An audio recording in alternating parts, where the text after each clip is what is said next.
Welcome, survivor. You've finally come to safety, and I will make sure to keep those pesky zombies away for as long as you watch this video. Promise. And unlike Trader Wreck, I'm not going to curse at you. I'm not going to throw you out at closing time either. How's that for a bargain? It's all free as well.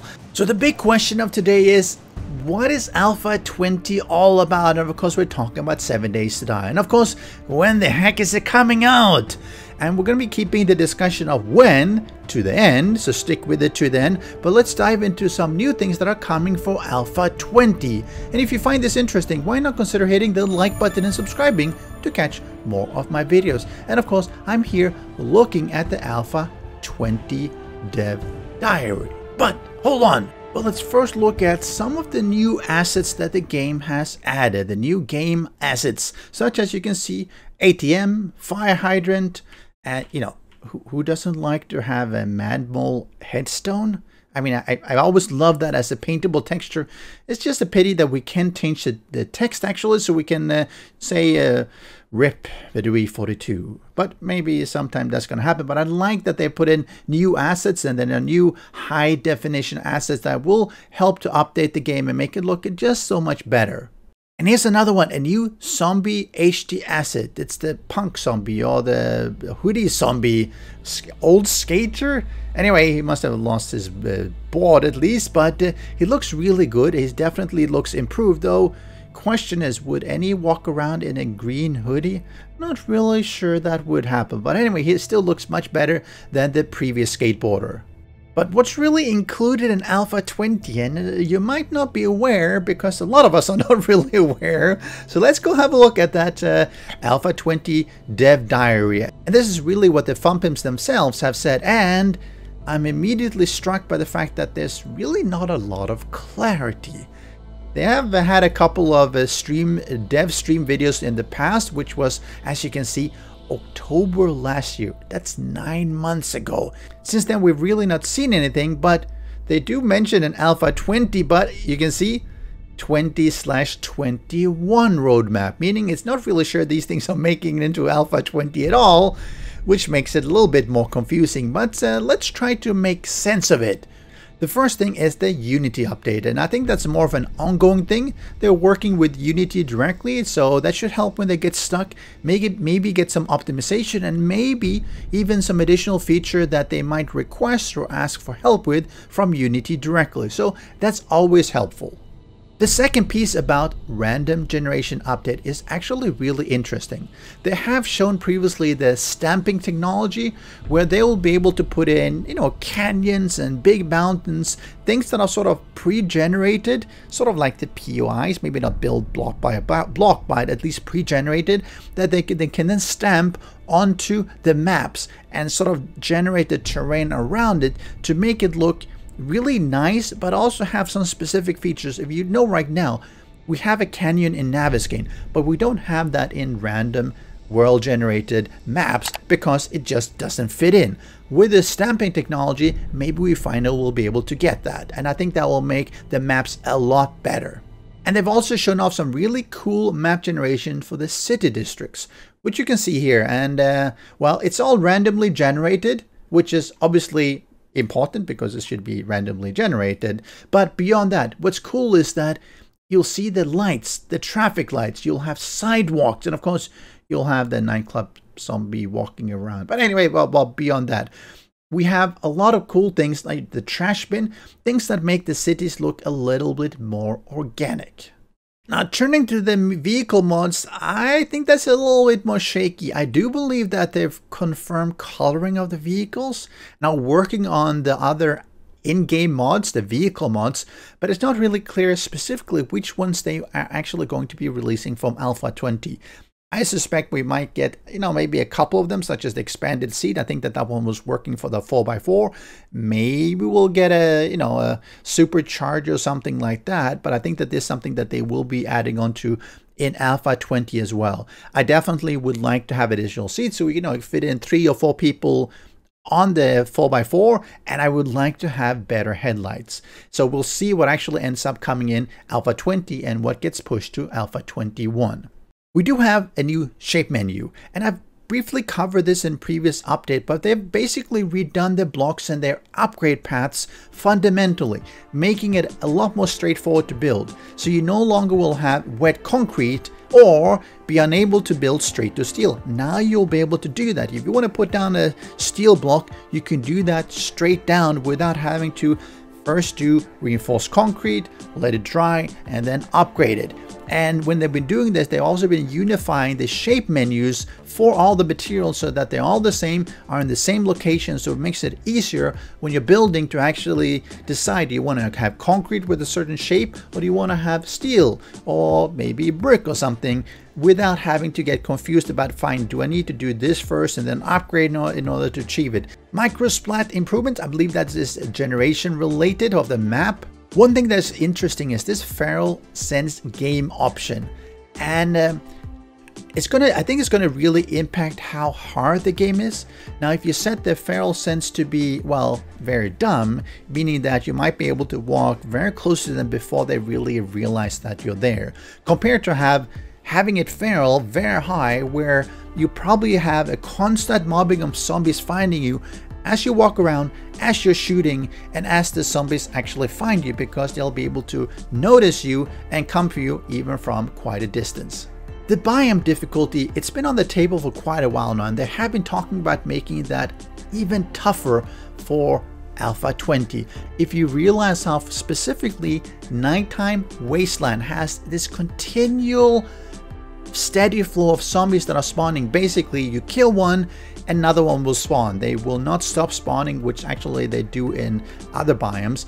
At night, Wasteland, they will continually come for you. So if you make a lot of noise, they'll all be coming, running for you. You kill them, new one take their place. And that's something that even Alpha 19, Alpha 20, they're making that even more difficult, meaning that you'll have tougher zombies, and I think better loot, even in snow and desert. And it's going to be even harder in Wasteland, I'm sure, with, you know, better treasures for those who go fight, clear POIs, and do quests. Of course, we have the pipe weapons. They've definitely been expanding into a whole new arsenal of early game weapons, from the pistol to the machine guns. And I think that will help open up the early game a bit better, whereas previously we only had the blunderbuss, which, while it might be good at, at a couple of meter distance, it was really very limited. So while they have a bunch of the new pipe weapons, they've also updated the models of the old weapons. And I think that's a really nice thing, because you're sort of in a survival situation. You're finding some parts, you're cobbling them together, you're putting, making things fit, making things work. So they might not sort of be pristine condition. And I think that shows in some of the way they have been updating the look. So you have sort of the progression from the pipe weapons, which are very primitive, to sort of cobbled together but real weapons that are sort of based on real manufactured weapons. Now it's interesting. I wonder what they're going to do about the previous pristine weapons that they have, because you could imagine that they're sort of keeping those as sort of maybe legendary weapons that are sort of in mint condition and working a lot better. Maybe, not super much better, but at least a little bit better than the weapons that you're crafting yourself. I think that would be an interesting way to sort of give you legendary is perhaps not the correct wording of it, but something that is sort of a tier above what we have now. Fittingly, we're also going to have a trader to trader progression, whatever that means. We're going to have a loot progression and game staging improvements. Of course, we don't know what that really means. New POIs, always there. They keep building more buildings, more POIs, improving the old ones. And I've showed that previously. And you can see that in the art. They put in a lot new art, and I think that's really nice. You see the pots and pans, you see the saves, you even see the plants and everything. And I think that's really nice that they keep in, improving this, making it look better, giving us more environmental art. I just hope that we'll be able to at least pick it up. And I like that in Undead Legacy, actually, you can pick up a lot of these things to bring back to your base, or maybe craft them, or make sure we can buy them at the trader, because it is a pity that we have all this wonderful art, wonderful assets in the game, and we can't actually do much with them. We can't put them in our own base. Please, fun pimps, be fun. Let us use them. When it comes to dynamic music and ambient audio improvements, they haven't really said or showed much. Same thing with the animation, nothing. Digging quest improvements implemented but not yet revealed. I wonder what that's going to be. New quests. And I think this is something that they actually showed in one of the dev stream previously. And it's, it's needed to have, we need to have more quests, and this restore power quest, I think will be nice. It'll be, one step further. I hope they put in more of this and not just have a restore power, but have, fortify a place because there's going to be a wave of zombies attacking or something. And if you're interested about this one, I did cover this in a previous video when they were doing the dev streams, and this is really cool. You go in, the lights will be off, you go in and repair things, and then things will flick on, and maybe they were talking about maybe more loot, better stuff if you actually do this at night, because of course it's a bit more dangerous, and doing it at daytime doesn't really make a lot of sense for things to be dark. And we have new zombies. Oh, it's going to be real cool. I've shown some of this before. We have the nurse, and they're talking about the drone, but which never was released in Alpha 19, even though they said it. Don't know what's going to be the new Screamer, but there are a couple of models that they haven't shown previously.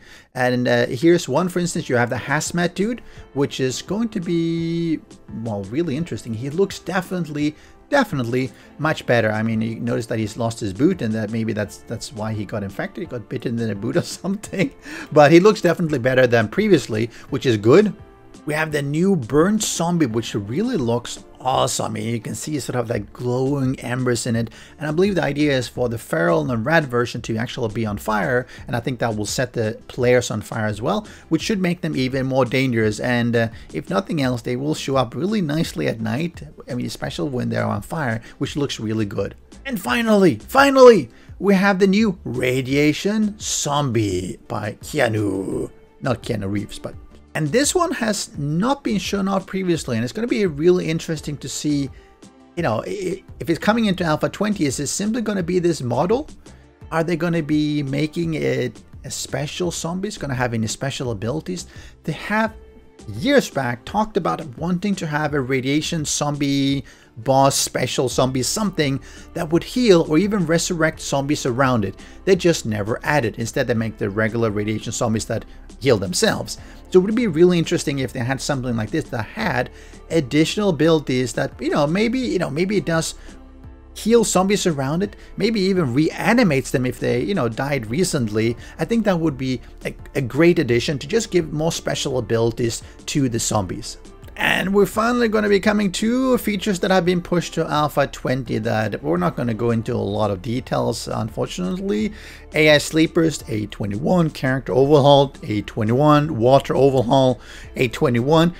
There might be more things actually that are up here that actually might end up down here and push to Alpha 21 as well. Water is something that they've said for literally years that they are working on, they want to work on, they want to fix it, but we never get anything. And sometimes it's just one of those things that just can't make it happen in the time they have or the way they really want to have it done properly, so they end up pushing it to the future simply because they have to get a release. And when is the next release? Well, that is the big question, isn't it? And here's one mention from Fatal, where he said that, hey, there's not going to be an Alpha 19.6 at least, because Alpha 20 shouldn't be too long off. However, that was unfortunately followed by another message that highlighted that, and this was in May, that Alpha 20 is months away. So considering we haven't seen any reveals, there haven't been any dev streams for, almost, 9 months now? We can probably safely conclude that we're looking at a fall 2021 release, unfortunately. Is this going to be September? October? November? December? It's really tough to say. And I think it's unfortunate. I recently did a totally unscientific poll on release intervals. And as you can see, there's a huge preference from anything from monthly up to twice yearly. And that's what I often hear. And I personally experienced that as well, that anytime developers push releases beyond 6 months, you do have a lot of gamers, a lot of existing players who put it down and don't necessarily pick it up again, or they maybe pick it up a year or two later. And I think that's a bit of a problem that Fun Pimps are sort of struggling with as well. I know they want to make sure that they release a good game. They want to make sure they put in what they want to put in, but at the same time, they tend to push it way longer than they should. And I think that's really unfortunate, because the longer it takes, the less interest you have in the game. And obviously, if you don't have a very good modding community, that makes it even harder. Fortunately for us, we do have a lot of game modders who are making wonderful mod packs. You know, Darkness Falls, Undead Legacy, Kanan, Subquake, and there's a lot of people out there who make these wonderful mods for us to enjoy. But at the same time, we do need vanilla updates, you know, new features, new PUIs, and just new greatness in the game. And it is a point of frustration for a lot of players, and even more so, I keep hearing that now with FunPimps are looking at their second game or their next game, that there's a lot of fear that they've been spending a lot of effort there and not enough effort on, well, 7 Days to Die, which is the game we love. So what do you think? How often should the FunPimps be releasing alpha versions to keep things moving forward? And when do you think Alpha 20 is going to come out? Give me your best estimates in the comment section. And if you made it all the way here, thank you very much, and make sure you hit that like button. I will catch you next time. Special thanks to the great patrons supporting the channel. If you would like to join the Vedui community and support these videos, do follow the Patreon link.